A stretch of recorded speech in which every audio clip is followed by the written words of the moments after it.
For millions of years, the northern half of North America has remained bonded together when other present continents were busy breaking off from the supercontinents of the past. Trade routes ran through both countries throughout the centuries, and still today the US and Canada, in terms of imports and exports, are heavily reliant on each other. Economic ties, the European influence, democratic governance, to some extent an intermingling of religion and culture, and of course English as the dominant language, make the two nations part of the same family. Nonetheless, as most Canadians and Americans will tell you, the two countries are also very different in many ways. One big difference is how the nations have developed in terms of defense. Today, we thought we'd compare them militarily in this episode of the Infographics show, the USA versus Canada. Don't forget to subscribe and click the bell button so that you can be part of our notification squad.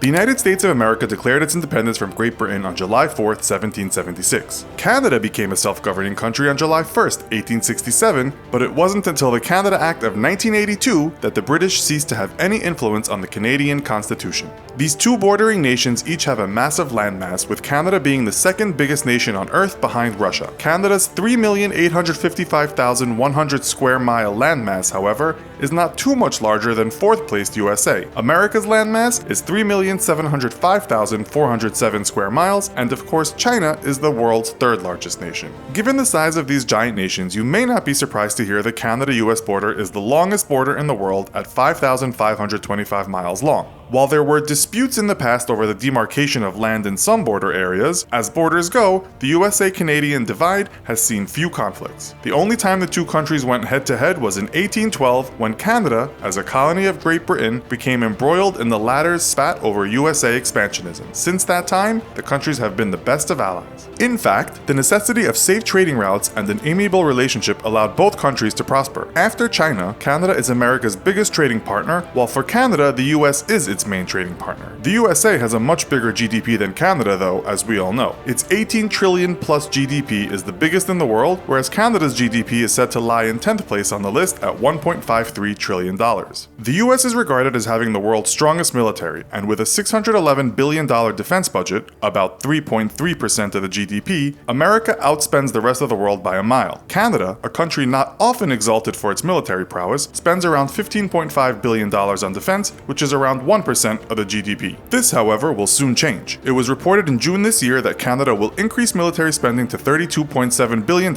in the next 10 years. Canada's defense minister, Harjit Sajjan, was quoted as saying, "If we are serious about Canada's role in the world, then we have to be serious about funding our military." Now let's take a look at where all the money goes. The US has a population of 325 million people, 1.3 million of whom are active military personnel, and a further 811,000 acting as reserve personnel. By comparison, the Canadian military is minuscule, with 95,000 active frontline personnel and another 51,000 working as reserves. Canada's population is just over 35 million. Size does matter, and while the Canadian Army is low in numbers, its special forces are said to be some of the most skilled soldiers in the world. In terms of land equipment, the US weapons cache of arms is almost unparalleled. The country has around 5,884 tanks, 41,000 armored fighting vehicles, 1,934 self-propelled guns, 1,299 towed artillery, and 1,331 multiple launch rocket systems. Canada has 80 tanks, 3,004 AFVs, 0 SPGs, 161 towed artillery, and 0 MLRSs. This somewhat meager arsenal, however, consists of mostly modern equipment. Canada's main battle tanks include a fleet of German-made Leopard 2A4s and Leopard 2A6s, some of the most advanced tanks ever created. Canada has also just been hailed as a great innovator of military equipment for developing what's been called a Terminator-like weapon.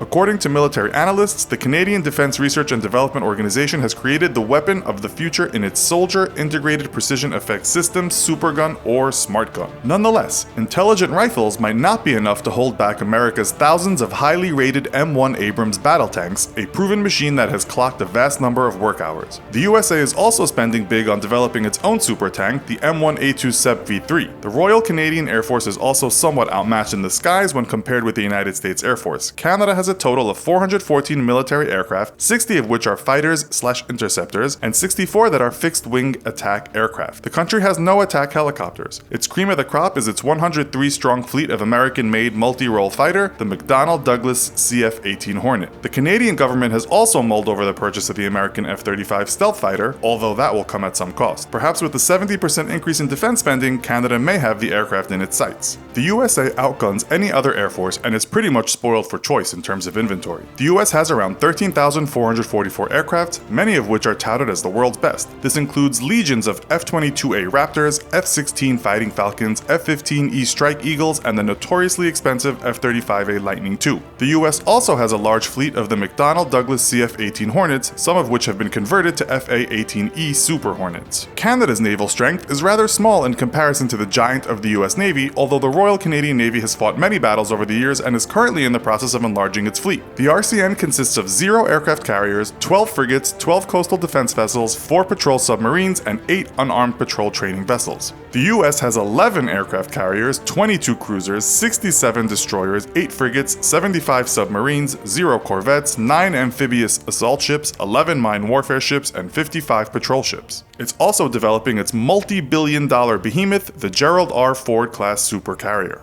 As for nuclear capabilities, Canada does not have its own nuclear weapons, although it contributes to America's military programs. Canada is also protected under NATO's nuclear umbrella. The US, on the other hand, along with Russia, owns almost half of the world's 15,000 nuclear weapons. 1,800 of these weapons are currently deployed. Superguns and weapons of mass destruction aside, these two countries share a long-lasting partnership when it comes to their defense strategies. The US and Canada are the only two countries outside of European nations that belong to NATO. Together, the two friendly neighbors have formed an alliance that combines one huge military force. This is recognized in official pacts, such as the Binational Organization, the North American Aerospace Defense Command, the Combined Defense Plan, and even the sharing of military resources in times of natural disasters under the Canada-US Civil Assistance Plan. Besides the skirmish in 1812, the two countries have enjoyed arguably the most peaceful border relationship on the planet. Canada and the US are the closest of allies, culturally intertwined, and from an economic standpoint, reliant on their buoyant trading relations. We hope you've enjoyed this tale of two brotherly nations. Do you think the bond between the US and Canada is unbreakable, or is it just a matter of time before it fizzles? Let us know in the comments. Be sure to check out our other video, China versus Russia. Thanks for watching, and as always, don't forget to like, share, and subscribe.